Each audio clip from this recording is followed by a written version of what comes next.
cura para todo mal. Este é o título do novo CD da banda mineira Pato Fu, que marca presença no Sempre um Papo desta semana. Em entrevista gravada no Centro Cultural da Caixa, em Brasília, Fernanda, John e Ricardo falam sobre a trajetória da banda e a produção do novo disco, resultado de 3 anos de pesquisa e muito trabalho. Você confere agora Pato Fu no Sempre um Papo. A gente não queria começar fazendo uma palestra para vocês ou qualquer coisa parecida. Das outras vezes que a gente participou do Sempre um Papo em Belo Horizonte, que desde 97 a gente tinha sido desse bate-papo, a gente sempre abriu o microfone de cara, assim, porque acho que as coisas mais interessantes elas vêm das perguntas de vocês. Se eu for falar genericamente sobre o disco, provavelmente vou repetir um monte de coisa que vocês já leram nos jornais, que a cobertura daqui foi bem bacana sobre o disco. Então, eu queria convidar quem for o primeiro animado a fazer a pergunta. Os trabalhos estão abertos. Gente, façam suas apostas. Peço a vocês, como o programa é gravado, para se dirigirem até os microfones na lateral, tá? Não fazer pergunta do próprio local, não, porque é gravado, aí é bacana, aí todo mundo escuta. Tá ok? Por favor? Olha, eu não espero que aconteça igual em Belo Horizonte. Ontem a gente abriu o microfone para as perguntas, as pessoas ficaram intimidadas, depois foi uma loucura parar. Então, vamos tomar coragem agora, vamos perguntar, tá bom? Por favor, todo mundo dirige seus microfones que estão nas laterais. Os interessados, ok? Eu só queria, esqueci de falar, que a gente está muito contente de retornar a Brasília depois de alguns anos, né? Muito bom.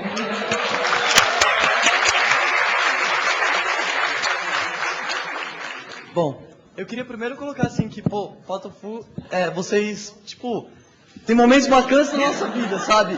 Vocês marcam época pra gente, sabe? Eu, assim, todos os meus amigos, estavam falando isso mesmo agora.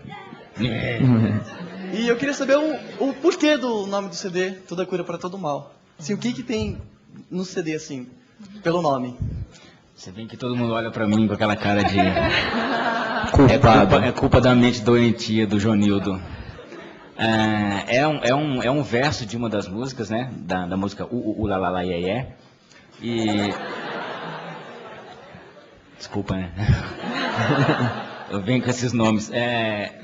Toda Cura para Todo Mal é um verso dessa música. E eu acho que ele, mais uma vez, é um título de disco que diz que a gente faz de tudo. A gente faz música muito variada, assim como o primeiro já era assim, Rota Music de Liquidifica-Pum. Era um nome que já significava, era um rótulo de música misturada, de música de várias vertentes, assim. Esse também é.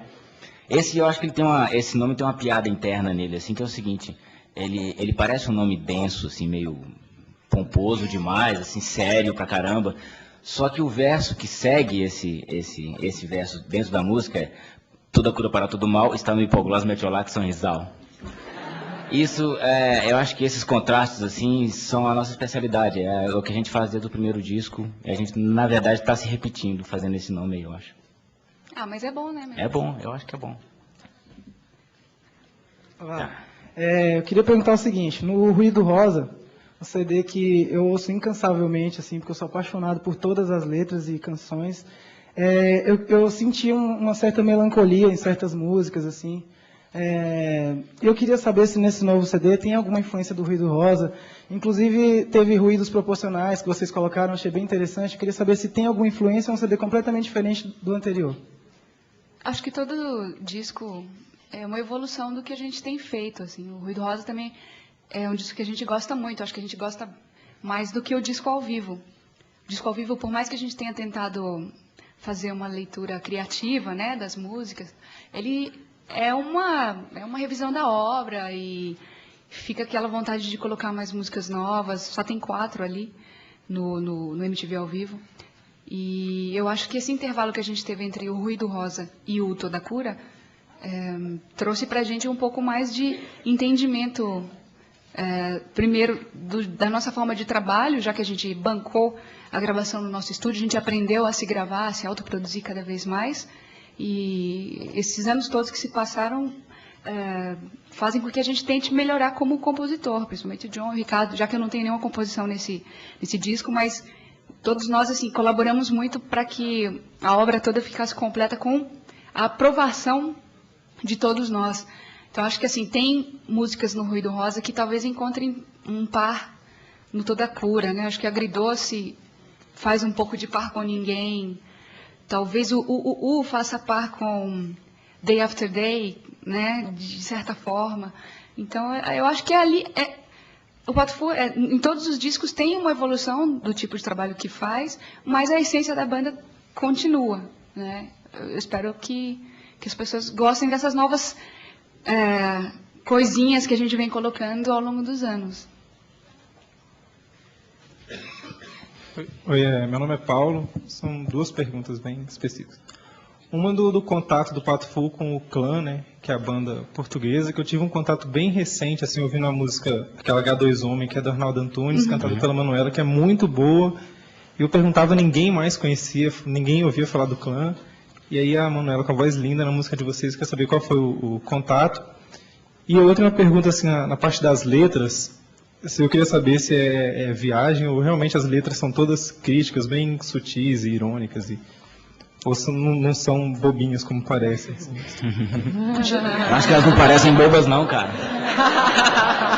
Não, acho que as minhas letras, elas têm essa leitura bem variada. Aliás, eu tento fazer isso meio que intencionalmente, assim, que a música pop, ela pode ser usada, ela pode ser aproveitada ou de uma maneira bem rasteira, como pura diversão, mas eu tento fazer as coisas de maneira que se você se debruçar um pouco sobre aquilo ali, tem alguma substância a mais. Então, eu não sei se eu sou bem sucedido nisso, mas o que acontece é que sim, tem o Lalala Iê, por exemplo, é uma música, em termos de ritmo, eu acho que é uma das coisas mais divertidas que a gente já fez, assim, é dançante e tal, mas eu acho que é uma das minhas letras mais ácidas. É uma das coisas, e talvez se a pessoa estiver só no meio da festa, a letra ácida não vai atrapalhar, porque o som é bem divertido. Mas se a pessoa estiver fora da festa, eu espero que o ritmo divertido não atrapalhe a compreensão da letra também. E sobre a Manuela, foi através de um e-mail de um jornalista português chamado Pedro Salgado, lá de Lisboa. Ele me mandou um e-mail no final de 2002, falando que ouviu o nosso disco ao vivo, o MTV ao vivo, porque a gente nunca se apresentou em Portugal, embora os discos sejam encontrados lá. Só que parece que esse lançamento de 10 anos de carreira, como veio junto com o DVD, teve um pouquinho mais de atenção por parte da imprensa lá. Aí ele comentou no mesmo e-mail que tinha gostado e que tinha uma banda no Porto, muito parecida com a nossa proposta, assim, inclusive proposta de vida. Eu não entendi, que ele leu alguma coisa nas letras deles e nossa, assim, e, claro, manda para mim um MP3 para eu conhecer. Aí ele me mandou um MP3 da música Problema de Expressão. Não sei se você já conhece, se puder, é muito boa. E aí eu realmente vi que tem muita coisa semelhante, assim, o timbre de voz da Manuela, em alguns momentos lembra, em alguns momentos, o meu, e procurando ouvir os CDs, eu realmente me apaixonei pela banda. E é curioso que a música brasileira tem muita visibilidade lá, e aqui a gente pouco sabe, né, dos artistas, principalmente essa veia pop rock. A gente conhece aqui fado, essas coisas clássicas do Portugal. Padre Deus, o Pedro Abrunhosa, acho que é desse segmento é o que acaba aparecendo mais, mas o Clã é totalmente desconhecido aqui. E a gente teve a oportunidade de ir a Portugal em férias, eu e John, e através como se chama? A Isabel Pontes, que é a gerente manager deles lá, marcamos um encontro, um jantar.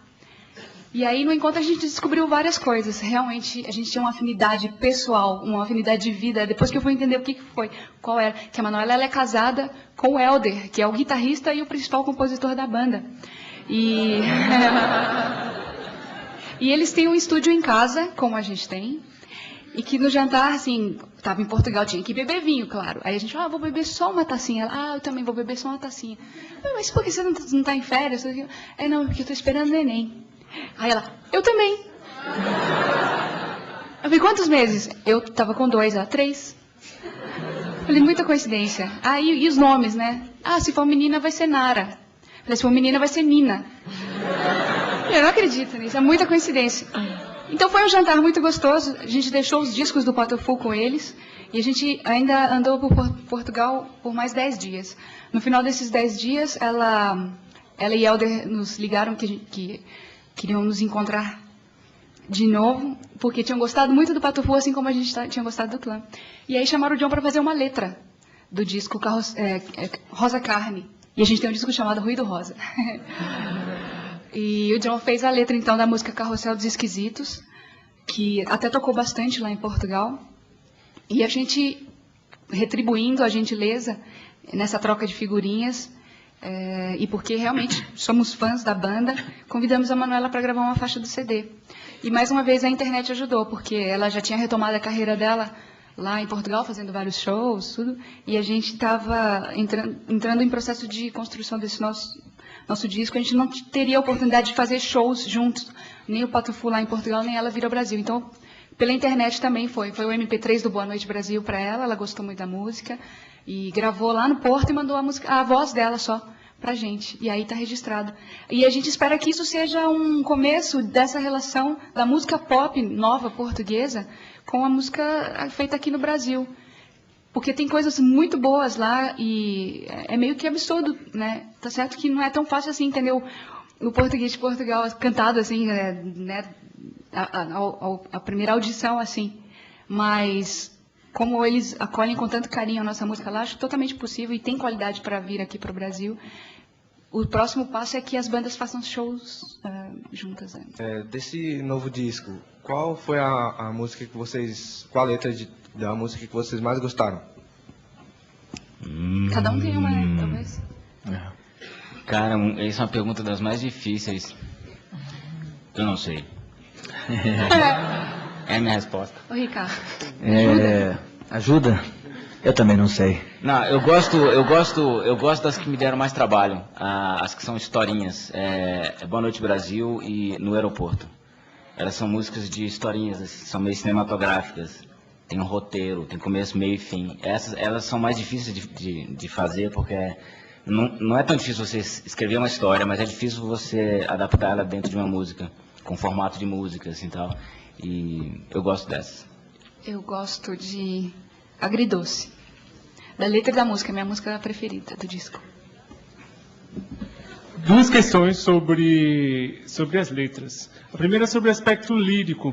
Tem um momento da banda que as letras são, as pessoas até entendem como desconexas ou frases jogadas, mais difíceis de entender. E um outro momento, acho que até depois do TV de Cachorro, que tem tem a questão da audiência do próprio disco, né, a exposição que teve e tudo mais, que as letras começam a ter uma narrativa e serem mais inteligíveis. Então eu quero saber sobre esse processo e também incidindo sobre as letras, a questão dos covers, que a releitura de uma letra de um outro artista, que sempre esteve muito presente no trabalho de vocês. Uhum. Bom, é verdade, no início as minhas letras eram muito mais...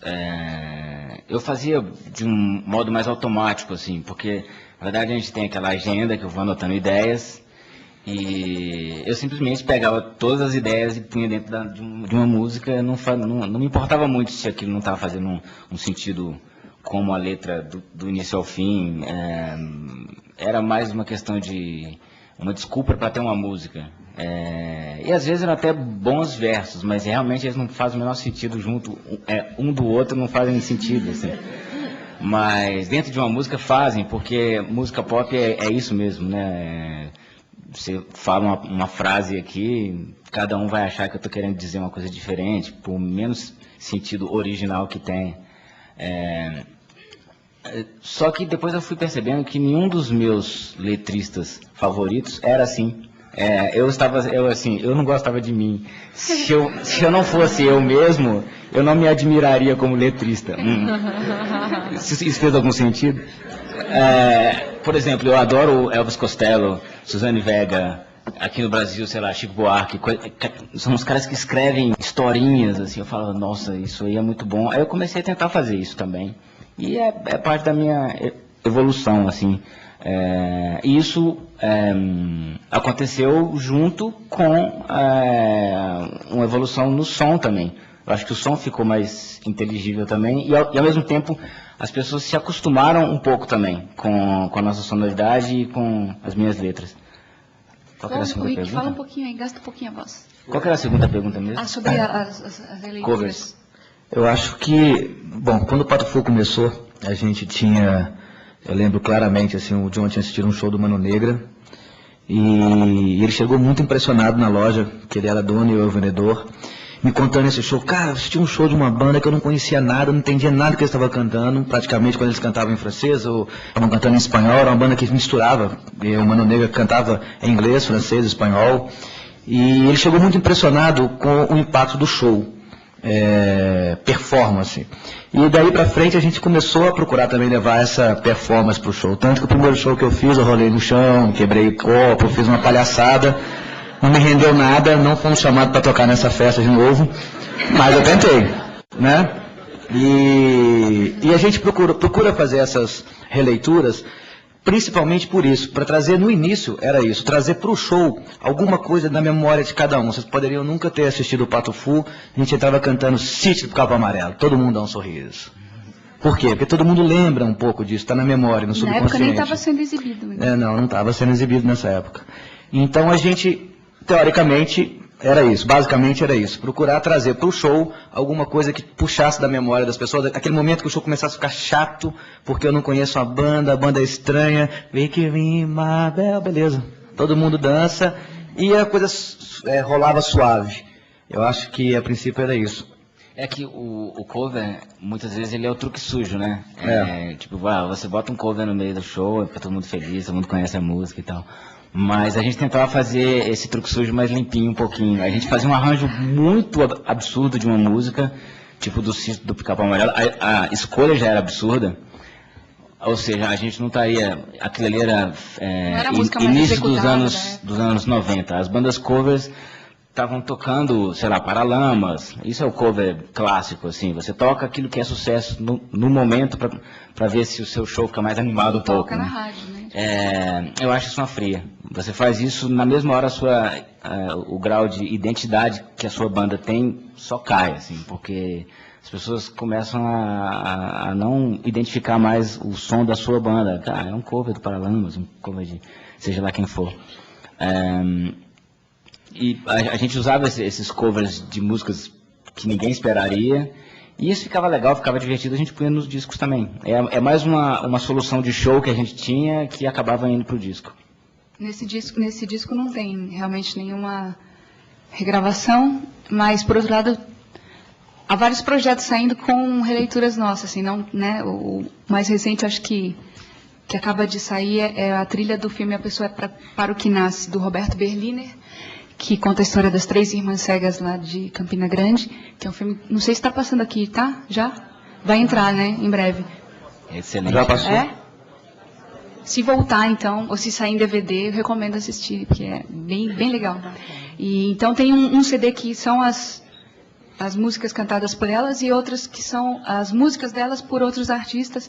Aí tem Otto, Lenine, Paralamas, Mombojó, Benegão, um bocado de gente, Lula Queiroga, é bem interessante. E tem o tema da Emília, do Sítio Novo, não é uma releitura, não é um cover, mas são coisas que estão fora do disco, mas a gente está sempre produzindo algumas coisas, né? Não necessariamente. José, que a gente está trabalhando. Que vai sair agora. Tributo ao Odair, e a gente gravou Uma Lágrima, que não é uma música conhecida dele, mas sem querer a gente escolheu a primeira música que ele gravou na vida, foi essa música. Então tem um conteúdo emocional assim grande, e eu fico feliz dele ter gostado. E recentemente, vai ser um documentário também, 50 anos de rock, que a gente fez uma regravação de uma música dos anos 80, do grupo chamado Katrina and the Waves, que é Walking on Sunshine. E em breve vocês vão ouvir também por aí. Oi, meu nome é Yuri. Prazer. Tudo bem? Vê-los pessoalmente, falar com vocês. Obrigada. Quando eu vou a shows, eu gosto daquele momento em que os artistas dizem como fizeram uma música. Porque é um momento ímpar, porque você só tem essa ideia no show. Talvez uma entrevista ali, mas no show é diferente, você está vendo a pessoa falar. Então eu gostaria que o John falasse como é que ele fez uma das músicas. Eu, se possível, gostaria de saber até aquela que diz assim, é do Ruído Rosa, que diz, você pensa que eu não vou fazer, eu faço, você pensa que eu vou ajudar, não vai, e no final você pensa que eu não vou fazer, eu matei. Então eu queria que você dissesse, como você fez essa música. Essa música, aliás, é o tema do nosso Brasil atual. Cai bem agora como luva dessa música. Eu geralmente, quase todas as músicas eu faço assim. John, só um minuto, são duas perguntas. Sim. Como nós estamos aqui... Calada! Vai lá. Como nós estamos aqui no encontro, que normalmente é um encontro literário, né? Desculpa. Eu queria saber... Não entendi. Um encontro literário. Aqui, quase normalmente. sempre nós encontramos aqui para falar de livros. Vocês são novidade, né? Falar de música. Mas eu queria que vocês dissessem... Eu queria que vocês me dissessem o que vocês estão lendo, o que vocês leem, né? E se tem alguma música sua que é inspirada em literatura, um livro específico. A literatura...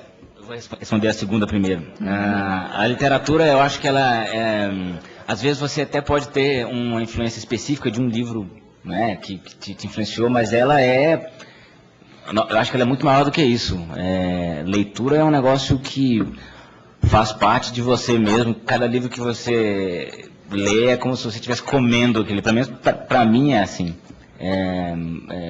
Ele vira parte da sua matéria-prima para fazer qualquer outra coisa, assim. Nesse momento, eu leio de tudo, assim, desde livros, sei lá, Albert Camus, não sei o que, coisas do tipo assim, mas agora eu tô lendo um livro do Stephen King, que é o rei do horror, do terror e tal, e algumas pessoas falam isso na literatura e tal, mas assim, o cara é muito bom, e esse livro dele não é um livro de horror mesmo, ele é um livro que fala sobre a literatura de horror. Stephen King, recomendo. Ele é um cara que me inspira a fazer músicas cinematográficas, com historinhas, porque é um sujeito que escreve, quando você vê, parece que você está vendo o filme já. Muito bom. Bom, Tribunal de Causa... O que você está lendo, Ricardo? Você está lendo? A Bíblia. É sério. É um grande livro, cara. Mas é sério. Estamos querendo tornar uma pessoa melhor nesse Brasil. É sério. Não matarás, não roubarás. Eu já li, ó, não cobiçará a mulher do próximo. Mas... Quase impossível, mas a gente tenta. Mas você... Principalmente quando ela é Fernanda Takai, né? Terrível, né? Oi? Não entendi. Repete, por favor. A gente não ouviu mesmo. A gente não ouviu. Ele disse, não cobiçarás a mulher do próximo. Isso é difícil, não é? É verdade. Uma mulher tão bonita, tão interessante. Como não? Ainda bem que você está aqui. Eu não fiz nada. Por isso é que eu não fico muito próximo, cara. Não, mas você está lendo a Bíblia, mas você não vai sair da banda, não, né? Não. Então tá. Cara, depende, porque eu sei de gente que montou igreja em Los Angeles, está muito bem. Pode ser. É daqui, né? É daqui. Infelizmente, aconteceu isso, mas a gente está falando dos Raimundos, é isso mesmo. Uma banda da qual eu gosto muito e torço para que volte. Enfim. Mas, agora falando sério, eu sou um péssimo leitor, mas eu acabei de ler agora, demorei muito, porque é um livro, para mim, um pouco difícil, foi Budapeste, do Chico Buarque, que é fantástico. Quem não leu ainda, vale a pena. Mas demora, porque, enfim, é Chico Buarque. Eu tive lendo bastante algumas coisas ligadas à vida de mãe, né? Não, mas é sério, porque um dos livros... A vida do bebê. A vida do bebê é a minha Bíblia, está lá. Não, é só por garantia, assim. Não, mas sério, eu li recentemente um livro chamado Modern, porque eu tive que fazer a orelha do livro, então eu li direitinho, bonitinho, que conta a história de duas amigas minhas também que tiveram filho acima dos 30 anos. Ali também o livro da Graziella Moreto, que é mãe, Onde Vende o Manual, que é um livro bem divertido. Ela tem uma filha chamada Nina. Ana Laura, tudo bem? Ela tem uma filha chamada Nina também, a gente é super amiga, também foi uma outra história de coincidências que em breve depois eu conto assim para vocês. E 2 livros sobre música, que eu acho interessante a gente conhecer cada vez mais o que aconteceu e o que acontece na música do Brasil. Um deles é o Como Dois São Cinco, que é do Pedro Alexandre Sanches, que faz uma leitura da carreira inteira do Roberto Carlos e do Erasmo, e ainda joga Vanderleia também no Triângulo Amoroso ali, que é um documento histórico sobre música brasileira. Eu acho...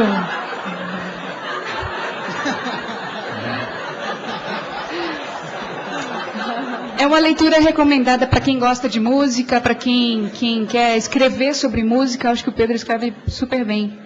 E eu estou no meio do Eu Não Sou Cachorro, Não, que muito por causa do nosso envolvimento no projeto do Odeia José, que fala dessa geração considerada brega, produtora de música brega, uma leitura disso nos tempos da ditadura, e a gente entende um pouquinho dos bastidores da música e aprende a dar valor também a outras produções, não necessariamente só o que você escuta. É um livro muito, muito bacana, muito bem escrito.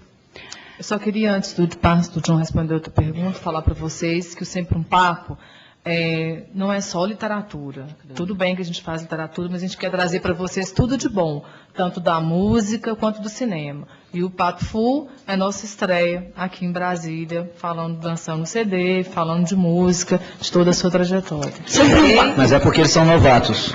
São novatos, gente. Lá em BH já existe há 18 anos e a gente participa desde 97. Deixa eu só corrigir. Ano que vem a gente faz 20 anos em BH. 20 anos, olha. Então agradeço os 3 anos, os 2 anos aqui de Brasília. Espero que dure muito mais, tá bom? Agora, só para vocês não ficarem totalmente com ciúmes, o cenário daqui é muito mais bonito que o de Belo Horizonte. Porque é para vocês.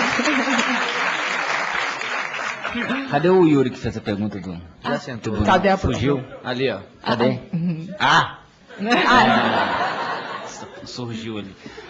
Tribunal de Causas Realmente Pequenas, essa música. É engraçado, eu geralmente não tenho grandes histórias para te contar sobre como eu fiz uma música, assim, eu não sou... eu acho que eu não sou de grandes inspirações de uma música. Eu escrevo frases, assim... e depois eu tenho que ficar tentando completar. Eu escrevo um verso, eu acho aquele verso bom e falo, pronto, agora tem um verso bom, eu tenho que terminar de fazer essa encrenca aqui. Pelo menos mais uns 30 bons, né? E eu vou juntando algum outro bom que tem a ver e acabo fazendo uma música, assim. Eu acho que tem todo tipo de compositor. Tem uns caras que são mediúnicos, assim, escreve uma música e sai aquele negócio. E no meu caso não sai, vai saindo, sabe? E essa música, pra mim, é o hino dos pessimistas. É um amontoado de frases que dizem que tudo pode dar errado, por mais que você se esforce. Esse é o significado da música. Olá, boa noite. Meu nome é Pablo, é um prazer conversar com vocês. Tenho 3 perguntas. Peraí, pode? Vamos se A última é mais um pedido, seria um... Tô brincando. Tá ok. Tá. Começou a complicar, a última é um Só porque a pedido. gente tem um tempinho. Tá bom. A primeira pergunta é em relação a Agridoce, que para mim também é a melhor música. Tem referências do Roberto Carlos realmente ou foi coincidência? A segunda pergunta é com relação à demora desse último disco ao vivo, esse último disco inédito. Se foi com relação à herdeira de vocês ou se foi problemas com a indústria fonográfica. E o terceiro pedido vai ter o espaço para fotos e autógrafos? Sim. Claro. Quer dizer, isso depende se a fila para perguntas aumentar bastante.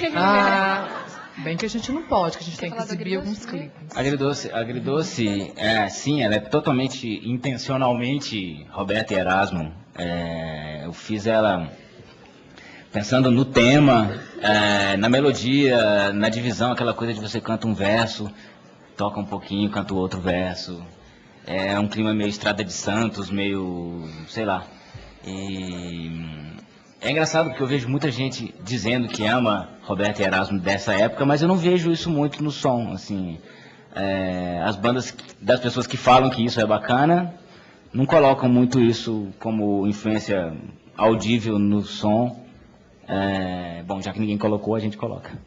E tem uma coisa, eu também vejo muita gente falando, muito artista falando, não, porque eu me fecho no meu mundo interior e tudo que eu faço vem de mim, assim. Acho que a gente é a única banda que fala tudo. Não, a gente queria soar como Jackson 5, a gente queria fazer uma música Roberto Carlos. Eu não vejo nada de mal, assim, porque a gente se alimenta da arte dos outros, a gente, né, sem fazer plágio, né, de preferência, de literatura, de cinema, do cotidiano. E se isso vem naturalmente ou se intencionalmente a gente busca esse caminho, a gente faz questão de falar, aliás, assim, é uma coisa que a gente sempre fez, né? O que mais? Da demora do disco. Nossa, uma longa história, mas vamos lá. No final de 2003, no final de 2003, com a parada da maternidade, que a gente queria dar um pouco mais estendida, numa conversa com a BMG, a gente percebeu, e também eles tinham acabado de importar o catálogo da Abril todo, foi um monte de banda para lá, e Capital, Los Hermanos, né, um bocado de coisa lá. E que o cronograma de trabalho deles, para a gente, não ia ser bom. Então, a gente sempre teve uma relação muito boa lá, colocamos as cartas na mesa e falamos, olha, a gente vai vir de uma parada da maternidade, se não tiver, que não tem um cronograma ainda muito bem acertado, nem nosso, nem de vocês, e como vocês estão com esse prazo muito dilatado, a gente teve uma proposta de outra gravadora, e teve mesmo, na época, a EMI. Então, a gente fez uma rescisão com eles. Para você ir para uma gravadora, você precisa primeiro rescindir o seu contrato, ou pagar uma multa lá, e depois fazer toda a negociação e assinar com a outra gravadora. No meio do caminho, isso era mais ou menos fevereiro, março, entrou um outro presidente. Ano passado, né? Fevereiro, março, ano passado. Já era 2004. Entrou um novo presidente na EMI que não... A gente não tem o perfil dele e ele não tem o nosso perfil, digamos assim. E a pessoa que tinha nos convidado para ir para a companhia, que se chama Jorge Davidson, que trabalhou com a gente vários anos na BMG, saiu. Então, se a gente entrasse naquela gravadora, a gente ia levar uma bela de uma geladeira, assim, e não ia ser nada produtivo para a banda. Então, a gente não assinou, eles também não sinalizaram que queriam assinar, e a gente foi procurar outra gravadora. Houve o convite do Tom Capone, que estava na Warner, que é um cara que sempre nos encontros com a banda, ele sinalizou que o disco de cabeceira dele era o Ruído Rosa, que ele gostava muito da banda, e ficou sabendo que a gente tinha saído estava nessa situação e queria trabalhar com a gente. Aí aconteceu essa fatalidade, ele morreu no acidente em Los Angeles, e na época foi tão chocante, assim, eu acho que para a vida, uma tragédia pessoal dele e da mulher dele, que estava com o neném de 1 mês em casa, tudo que a gente preferiu nem comentar isso. Isso não veio à tona em momento nenhum. Só agora, depois que o disco saiu, que a gente está contando essa história. Em respeito a ele, eu acho, em respeito a carreira que a gente teve e a amizade que a gente teve e tudo. E a gente achou que era um sinal, isso tudo estava acontecendo, assim, ó, deu errado ali, deu errado aqui, voltou, morreu. Vamos terminar esse disco sozinho, vamos gravar no nosso estúdio, que já era o plano, o John produzir. Então a gente resolveu bancar o disco todo, partir para essa independência na produção totalmente e depois fechar a distribuição. Daí a gente terminou o disco mesmo em fevereiro. Fevereiro desse ano. Em fevereiro de 2005, quando foi feita a master. Já com a master pronta, a capa pronta, a gente ouviu algumas propostas de distribuição de vários selos e a gente estava quase para lançar por conta própria, porque nenhuma delas tinha sempre alguma coisa que tinha que mudar no disco, ou não estava do jeito que a gente queria. Tinha alguma coisa que, a essa altura da vida, com 13 anos de carreira, assim, já tendo bancado tudo do próprio bolso, tinha que ser uma proposta boa, no mínimo decente, né, para a gente continuar a carreira. E aí, a gente não tinha mostrado o disco para ninguém da BMG, porque no meio do caminho houve a fusão da Sony com a BMG. E aí a gente, vamos mostrar então para a BMG, a Sony BMG. E, por incrível que pareça, o novo gerente, que a gente não conhecia, nunca tinha trabalhado com ele, Bruno Batista, ouviu o nosso CD, foi a Belo Horizonte. Na mesma hora que ele ouviu, ele falou, eu quero esse CD na Sony BMG, assim. E do jeito que ele é, não quero mudar nada, gostei do disco por inteiro, da capa, das músicas, e eu não quero que vocês conversem com mais ninguém. Eu acredito na banda. A gente pensou também que... a gente foi um voto de confiança mútua dele, no disco, na palavra dele ali, e fazia muito sentido a gente voltar dessa forma, né, porque eles queriam a gente tem todo o nosso catálogo lá, todos os outros discos, com exceção do Rota Music, são lançados ainda pela Sony BMG, então, de certa forma, ia ser uma boa continuidade da carreira dessa forma, assim, de ter, né, de ser querido de novo pela companhia. A gente saiu meio... Tem muito artista aqui, né? Não estamos nos planos e, de repente, uma pessoa importante lá nos quis de volta. E daí a gente fechou um contrato, um licenciamento. Esse disco, né, Rota Music, Epic, Sony, BMG, é um licenciamento e que vem com o que tem de mais importante. A gente tem o melhor do mundo independente, que é toda a produção em mãos, né, liberdade criativa, toda a proposta musical que a gente tem foi feita, e tem agora a logística de uma gravadora grande. Acho que depois de você ter um produto pronto, a principal coisa é você fazer ele chegar às pessoas. Então, conseguimos fazer uma master barata, tanto que o disco ele pode ser encontrado, já vi até 18,40, sendo vendido a 18,40, enquanto todos os outros lançamentos são 25,30. Tem loja que está vendendo a R$40, tem loja a 35, mas se procurar, tem loja vendendo barato, porque foi um acordo nosso com a gravadora, de ter um preço sugerido baixo. Quer dizer, a gente tentou juntar tudo o que existe de bom que possa existir entre artista e o mundo de uma major, assim, né? E apesar do mundo ter dado essas voltas todas, tristes até, eu acho que a gente voltou da melhor maneira possível. Foi uma história longa, né? Mas também vocês souberam de várias coisas, né? Tinha mais uma pergunta? Não, né? Tá bom. Fernanda, Johnny, Ricardo, não liguem para essas ilações, essas insinuações dessas pessoas que vêm dizer coisas para vocês ficarem discutindo lá no quarto hotel. Não, estou brincando. Seguinte, eu não costumo ser fã de banda, não, mas vocês são... me foram apresentados uma fita de vocês de show ao vivo, acho que foi no Circo Voador. Vocês chegaram a tocar lá? No comecinho, nossa, bem no comecinho. Então, e você gostou nessa fita? Cara, sim. Não, porque... Vocês já ouviram falar do Feijão, que era guitarrista do Escola de Escândalos? Sim. Ele era fã de vocês, então ele me mostrou a fita de vocês e eu fiquei apaixonado, porque eu achei... Bom, em primeiro lugar, vocês são a banda mais simpática do Brasil, na minha opinião. Obrigado. É legal que vocês não têm esse histrionismo, né? Vocês se vestem assim de uma forma simples, têm uma atitude simples, e eu acho que é por isso que as pessoas se identificam. E também acho a banda mais original do Brasil também. É uma coincidência. E eu não sou de puxar saco, não. Não sou mesmo. Estou falando sério. Alguém conhece ele aí? Inclusive, eu quero trazer vocês para tocar aqui em Brasília. Tá? Oba! Eu preciso até pegar o contato de vocês. Tá bom. Outra coisa que eu queria dizer, eu queria perguntar sobre aquela música em japonês, se surtiu algum feedback, algum retorno, se tocou no Japão, por exemplo? Essa música aconteceu coisa incrível, porque a gente achava que era uma música que não ia tocar em rádio, nem no Brasil. E ela teve uma luz ali, né? Em alguns momentos ela chegou a ser executada em rádio.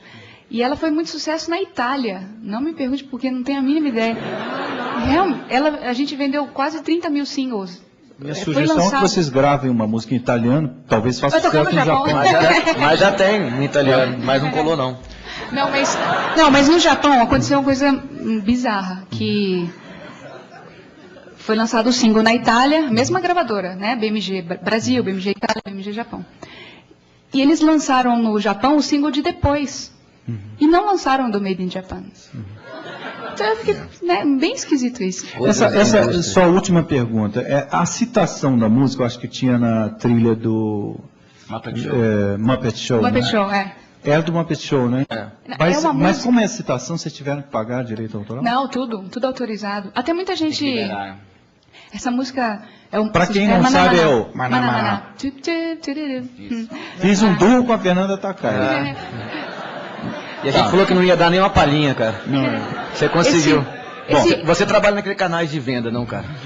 Cara, eu não sou bom vendedor. Você é muito bom, cara. Você conseguiu isso. Ouvi isso. A gente falou que não ia dar uma palhinha, a gente ia se segurar. Ouvir isso de uma banda que vende milhões, são grandes elogios. A gente está querendo que você venda alguns discos pra gente. Se vocês não vendem milhões, então tem gente surda. Vocês são muito bons. Bom, respondendo, Maná Maná é uma música dos anos 40. É mesmo? É bem antiga. Pô, eu pensei que eu estava muito velho. Não. É dos anos 40 e já o Muppet Show já foi uma reciclagem, foi um aproveitamento dela, né? Lá. quando a gente teve a ideia de usar a música, claro, a gente tem, ainda mais estando dentro de uma grande gravadora, nada sai sem esse tipo de autorização. Sim. Você procura, os autores não são mais vivos, tudo, mas tem alguém que gerencia essa obra lá nos Estados Unidos. Então ela é uma obra autorizada. Até morreu, né, o criador, né? Dos Muppets. Mas dessa música, né, nem é uma pessoa famosa. Eu gostaria de saber que vocês vão lançar um clipe de cada música do disco. Eu gostaria de saber se vocês vão lançar quantas músicas em rádios assim também. Vão lançar várias músicas em rádio? Música não é uma coisa que a gente escolhe especificamente para rádio. A gente geralmente faz um disco sentindo orgulho de todas as músicas. E aquela que o cara da gravadora, tem sempre aqueles caras que ficam lá discutindo, olha, essa música é mais legal, é maneiro. Então, aqui esse pessoal escolhe, como está dentro do nosso disco, qualquer uma é bem-vindo. Eu não acredito, hoje, a indústria está muito complicada, tocar em rádio ainda é um mercado concorrido. Eu acho que provavelmente esse disco vão ter aí 2 ou 3 músicas de trabalho, isso na minha singela crença. Isso depende muito de vários fatores, mas esse disco já está partindo para a segunda, porque o Lalala Iê já chegou a tocar em algumas rádios, teve o clipe estreado na MTV, e a gente partiu agora para o Anormal, que não sei se já está tocando aqui, mas já está chegando provavelmente. É que esses clipes, né, esses clipes que você estava falando, na verdade eles correm de maneira paralela ao single de rádio, assim. O single de rádio é aquele negócio, que toca em todas as rádios e tal. Isso é um negócio que é até difícil de a gente controlar. Sei lá se o negócio vai tocar em rádio. Tomara que toque. Seria bom se tocasse todas as músicas.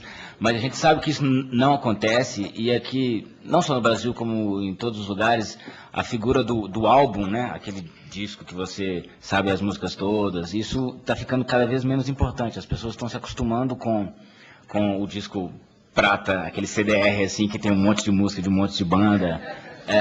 Você não sabe mais rádio, né? Você não ou a coletânea da rádio, ou a coletânea da novela, você não... O álbum, ele está desaparecendo, e de uma certa maneira a gente fazer essa coisa de ter clipe de todas as músicas e pôr no site, dá um pouco de foco em cada música, a cada mês, assim, acho que cada música vai ter seu momento de celebridade um pouquinho. E eu acho que o conteúdo, o grande conteúdo agora, e cada vez mais, é a própria internet mesmo, isso não tem como evitar. O suporte físico, assim, o CD, por mais que a gente goste, ele vai perdendo a importância. Acho que uma das alternativas é você encher um site de muito conteúdo, de muita coisa, e isso vai ficando uma outra diversão que não é a mesma de 20 anos atrás, mas é tão bom quanto. Primeiramente, peço desculpas por estar aqui de novo. Eu sou o Thiago e, tipo assim, não ouço muito vocês, sabe? E... Obrigado. Primeira vez que eu tô vendo vocês, e uma colega tá aí a passar um CD pra mim, e eu queria saber assim, qual foram as bandas que mais influenciaram vocês antes de formar a banda? Eu acho que nós todos, cada um tem influências bem diferentes, assim. O que é ponto comum entre todos da banda são os anos 80. Eu, particularmente, as bandas que eu mais ouvi quando eu era adolescente, assim, acho que esse tipo de som é o som que mais te influencia o resto da vida toda. Por mais que depois a gente escute coisas novas, mas aquilo que você escuta quando tinha 15 anos, quando tinha 16 anos, aquilo ali gruda, assim, e passa para sua mão, assim, sabe? É diferente de um som que você escuta hoje e fala, isso é legal, mas aquilo não muda o seu jeito de tocar. E esse tipo de som, para mim, entre coisas brasileiras, os brasileiros, o povo da vanguarda paulistana, premeditando Breck, Arrigo Barnabé, esses caras, e os gringos, Divo, B-52s, Clash, Talking Heads, são as coisas que mais me influenciaram. Legião, sinceramente não. Legião é uma banda que eu gosto, assim, mas ela não passa pra minha mão. É isso que eu tô querendo te dizer, sabe, assim, eu não toco como o Dado Villa-Lobos. Eu aqui do Brasil, a minha banda favorita, que está até gravando um DVD, neste exato momento, e eu não pude estar presente, porque estou aqui. Exatamente. A Blitz é a minha banda favorita brasileira, e fora daqui, gosto muito da Suzanne Vega, que é uma cantora americana, gosto muito de Duran Duran, Cure, aquelas coisas que eles têm vergonha, mas eu não tenho vergonha. E eu ouvi muita coisa que os meus pais ouviam, né? Eu acho que a gente tem um momento da vida que a gente ouve por tabela. E meu pai, ainda bem, ele tinha bom gosto, ele ouvia Nara Leão, Clara Nunes, essas coisas boas aí.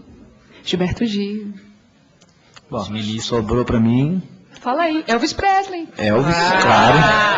Eu sou fã, carteirinha, tenho banda, canto nessa banda Elvis. E só que nos anos 80, quando a coisa aconteceu no Brasil, eu realmente não estava escutando. Eu só fui escutar The Clash depois, quando eu conheci o John. Eu estava escutando, era Plebe Rude, Capital, Paralamas, Titãs, Legião. Acho que da banda, um dos maiores fãs da Legião sou eu. E tem uma credencial autografada do Renato Russo, pouco antes de morrer, que eu guardo as 7 chaves. Enfim, mas o que pega, no final das contas, o que acontece numa banda, é que tem sempre um que mostra um som pro outro, putz, cara, isso é legal, isso é bacana, e a gente acaba tentando falar a mesma língua, principalmente quando a gente está em processo de criação de um disco. Eu procuro muito saber o que a Fernanda está escutando. A Fernanda é uma biblioteca de memória, assim, ela escuta uma música e aí você vai atrás, puta, aquilo ali era muito legal. E a gente vai, no final das contas, se completando nessa referência musical, nesses bate-papos, assim, às vezes num restaurante, num ônibus, por que você está ouvindo? Eu procuro um pouco correr atrás, até para falar a mesma língua, porque se de repente eles chegam lá ouvindo Ba, eu chego escutando Tchan, aí ferrou, não vai funcionar, né? Meu nome é Raquel. Primeiramente, eu gostaria de parabenizar vocês, porque eu realmente achei muito boa a produção desse CD que vocês fizeram. Parabéns, João. Muito boa mesmo. Também gostaria de falar que eu sou uma fã há muitos anos já, um bom tempo mesmo. E primeiramente, assim, eu gostaria de lembrar, assim, pensar um pouco, que nos últimos CDs que vocês têm tido uma influência um pouco maior de eletrônico, né? Tipo, de som eletrônico mesmo. Eu queria saber um pouco de como que como que foi o contato que vocês tiveram com o eletrônico, como é que começou a surgir, assim, sendo que já não tinha tanto no início. E segundo, também, em relação aos clipes que vocês fazem, vocês têm muitos clipes de animação, assim, eu vejo, tem acho que metade até quase, de animação, e eu, assim, por que, assim, de ser a metade de animação? Por ser, vocês não gostarem muito de aparecer a banda no show ou qualquer coisa do gênero? Tá. Bom, Várias essa perguntas. coisa dos eletrônicos é até bizarro, como diz a Fernanda, porque o nosso primeiro disco era totalmente eletrônico, né? O nosso primeiro disco as bases eram todas eletrônicas e tinha guitarra, baixo, violão e vozes, mas não tinha baterista. Então a gente realmente é uma banda que já começou eletrônica. Só que a eletrônica daquela época era um negócio low-tech, assim, o som era meio pobre, digamos assim. E não soava como música eletrônica. A gente usava instrumentos eletrônicos, mas não tinha essa sonoridade que hoje em dia é associada ao techno, ao, sei lá, house, blá blá blá. Hoje em dia a gente usa aquela sonoridade ainda, usa batera, usa os instrumentos orgânicos, piano, e usa os instrumentos eletrônicos também. E muitas vezes os eletrônicos eles pulam na nossa percepção porque eles são um ponto de diferença quando você tem uma banda tocando organicamente junto com essas coisas que são mais associadas à música eletrônica pura. A gente gosta muito disso, tem muitos artistas que fazem esse tipo de mistura, como Bjork, como Massive Attack, essas coisas assim, e sei lá, a gente comprou uns equipamentos melhores, entendeu? Os do início eles eram muito toscos e aí o som saía daquele jeito. E agora melhorou um pouquinho, eles são mais bonitinhos. Não, e sobre os clipes, eu vou falar um pouquinho mais rápido, né, pra gente ter tempo de ver os clipes. A gente tem esse projeto que se chama Mini Clips, para lançar todos os clipes desse CD, porque a gente tem só mini verba, né, então... Então, e é um projeto que é nosso, não tem nada a ver com a Sony, BMG, quem banca isso é a gente. E desde o início, antes da gente saber se ia lançar por qualquer coisa, a gente já tinha encomendado esses clipes com várias pessoas que a gente gosta. Ou diretores com os quais a gente já tinha trabalhado no passado, ou molecada que a gente viu alguma coisa e acha que tinha potencial para fazer um trabalho bacana.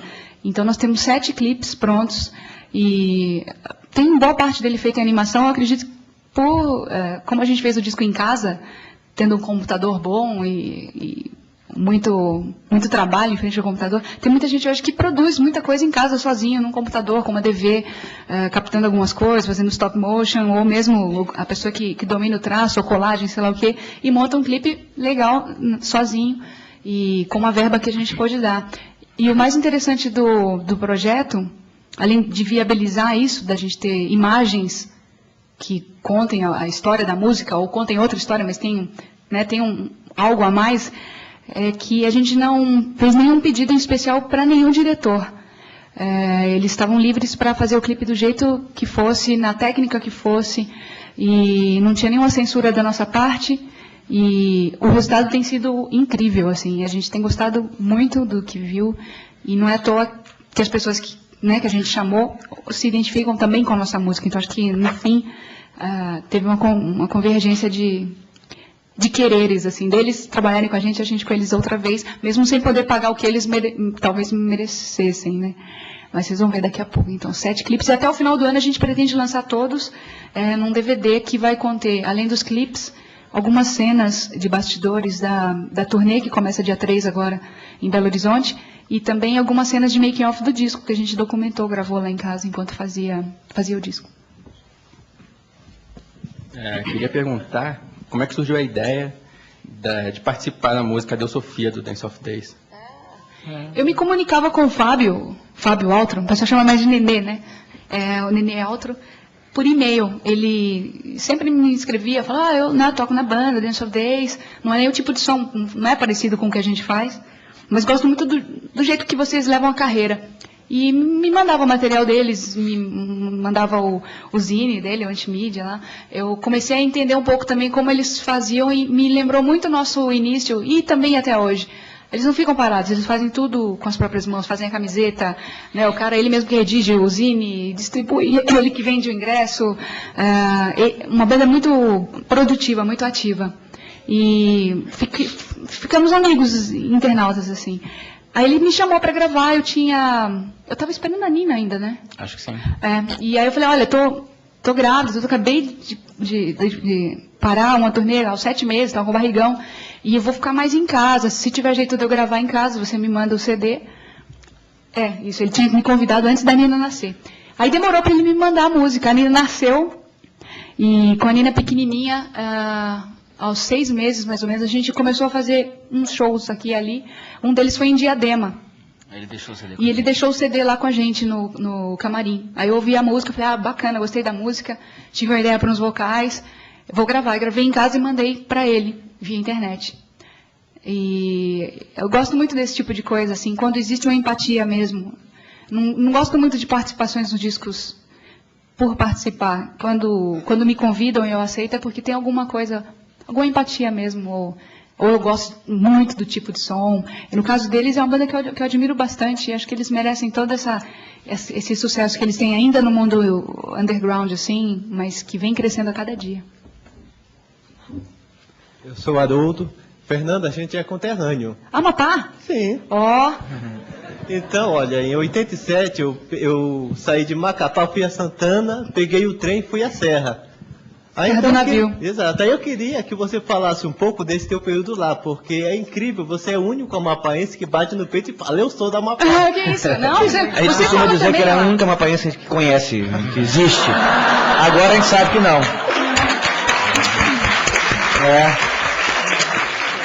Não, você também, ó. Você tá falando pra todo mundo aí. Eu também, ó. E o meu primo Daniel, que mora em Belém, quando eu disse que eu vinha pra cá, ele disse assim, então diz pra banda que eu mando um abraço e um detalhe. Na nossa família, ninguém conhecia Pato Fu. Até o dia que o Daniel chegou e disse, olha, tem uma banda de Minas e tem uma moça de Macapá, uma japonesa. Tudo bonito. E pra fechar, perguntar aqui pro Mr. Ulloa. Mister, é o seguinte, falar um pouco do trabalho que você fez com o Arnaldo, considerando as limitações de saúde dele. Eu comprei o disco, tá genial. Quando o Lobão veio aqui, eu mostrei pro Lobão e ele disse, eu tenho orgulho deste CD, parece até que foi ele que produziu. Mas eu imagino que considerando a saúde do Arnaldo, deve ter sido uma mão de obra. Então, comenta pra gente, por favor. Arnaldo Batista, todo mundo sabe quem é, né? acredito que a plateia de hoje, sim. Eu costumo falar, se você não sabe quem é Arnaldo Batista, faz cara de que sabe, porque deveria saber. Arnaldo Batista é um dos caras mais importantes da música brasileira, do rock brasileiro principalmente, e ele teve um acidente há 20 anos atrás e tem as limitações físicas dele mesmo, e ele ficou esse tempo todo sem fazer um registro decente da criatividade que ele tem dentro da cabeça ainda, e precisava de uma mão, e calhou de eu e o Rubinho sermos essa mão para ele. Rubinho Troll, que mora em Londres. Com a ajuda das novas tecnologias, grava tudo lá no computador, depois dá uma arrumada assim, que às vezes ele não acerta uma coisa aqui, mas a ideia está muito bem registrada ali, é só dar um tapinha para a coisa ficar realmente legal. E é um disco que me deixa muito orgulhoso e me deixou, num certo momento, até assustado de ver a importância desse negócio. Quando isso começou a ficar público, que eu estava fazendo um disco do Arnaldo, que o Arnaldo estava fazendo um disco novo, nossa, eu vi a quantidade de gente que esse cara tem como fã, a importância que ele tem, as portas que ele abre, assim, tipo, sei lá, a gente tem um tempão que não vai no Jô Soares, né? Aí ele foi, a gente não foi. Foi só falar que o Arnaldo tinha feito um disco no mesmo dia, o Jô convidou a gente pra ir. Quer dizer, o Arnaldo, ele abre umas portas incríveis, cara, assim, ele tem fãs no mundo inteiro, ele é muito maior do que o Pato Fu, e eu meti a mão nesse vespeiro e fiquei muito feliz que as críticas foram, na maioria, muito positivas, mesmo aqueles fãs mais antigos dele não tiveram rejeição pelo disco, e me enche de orgulho. Meu nome é Almir. Olá. Eu queria fazer, serei breve, já que eu sou o último. Não tenha pressa. Não, né? Eu tenho uma banda, eu quero ser famoso. Vocês me dão um caminho legal, assim, como é que é? O que a gente sente um pouco é, muita gente que pergunta, como é que eu gravo meu CD, faço sucesso? Não é só gravar o CD, gravar CD hoje em dia todo mundo grava, né? Mas eu acho que você tem que ter boas composições, tem que saber se apresentar ao vivo, fazer um show bom, começar a cultivar a sua própria plateia. Isso, naturalmente, vai aumentando. Não dá para falar assim, não, eu vou fechar aqui hoje, vou me apresentar, né, vou mostrar meu trabalho de uma vez só. Não é assim, realmente é uma construção dia a dia. O João sempre é o melhor exemplo, porque 10 anos, tem uma banda por 10 anos, a banda acabar, depois ele montar outra banda e começar tudo de novo. Você já tem 13 anos. Não, mas eu tenho uma fórmula de sucesso. Pega uma menina bonita que canta bem pra caramba e coloca na banda.